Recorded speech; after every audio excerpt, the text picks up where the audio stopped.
હિંમતનગર જિલ્લામાં ફળ પાક ગણાતા તરબૂચની ખેતીનું વિપુલ પ્રમાણમાં વાવેતર કરવામાં આવ્યું. હિંમતનગર જિલ્લામાં ફળ પાક ગણાતા તરબૂચની ખેતીનું વિપુલ પ્રમાણમાં વાવેતર કરવામાં આવ્યું છે, પરંતુ ઉત્પાદનના સમયે તરબૂચના ભાવમાં ઘટાડો થતાં ખેડૂતો મુશ્કેલીમાં મુકાયા છે. ખેડૂતોએ વિધે 25 થી 30 હજારનો ખર્ચ કરી તરબૂચનું વાવેતર કર્યું હતું. હવે ઉત્પાદનના સમયે તરબૂચનો કિલોનો ભાવ 10 થી 12 રૂપિયા થઈ જતા ખેડૂતોને યોગ્ય વળતર પણ મળતું નથી. બીજી તરફ અન્ય રાજ્યો જેવા કે મહારાષ્ટ્ર અને મધ્યપ્રદેશમાંથી તરબૂચની આયાત ગુજરાતમાં થતાં અહીંયા તરબૂચની માંગમાં પણ ઘટાડો થયો હોય ખેડૂતોની મુશ્કેલીમાં વધારો થયો છે. સ્ટોરી જીતેન્દ્ર સોલંકી, સાબરકાંઠા. અમે પહેલાં મગફળીનું કપાસનું વાવેતર કરતા હતા, એમાં સરખો ભાવ ના મળવાથી ફ્રૂટનું વાવેતર કરીએ છીએ, એમાં પણ સરખો ભાવ નથી મળતો. તો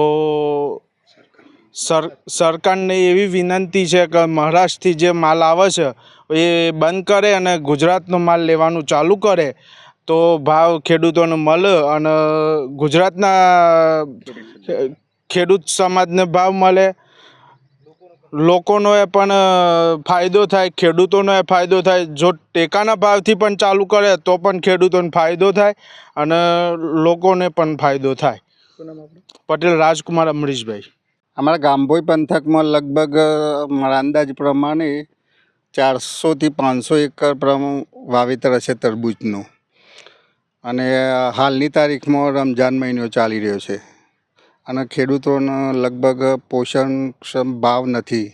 લગભગ આજનો ભાવ 10 થી 12 રૂપિયા ભાવ છે, પણ હાલની તારીખમાં જો ભાવ રમજાન મહિનો ચાલી રહ્યો છે તો ભાવ લગભગ 20 થી 25 રૂપિયા હોવો જોઈએ કિલોનો, પણ એ ભાવ ખેડૂતોને મળતો નથી. અને સરેરાશ તરબૂચનો ખર્ચ વીઘે 25 થી 30 હજાર રૂપિયા આવે છે અને એમાં ભૂંડનો ત્રાસ, રોજનો ત્રાસ, એટલે ખેડૂતોને બહુ ફટકો લાગે છે ખર્ચમાં.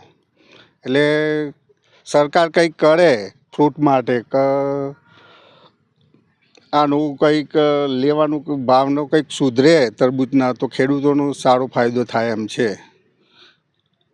કોઈ સરકાર સારા પગલાં ભરે તો ખેડૂતોનો સારો ફાયદો થાય એમ.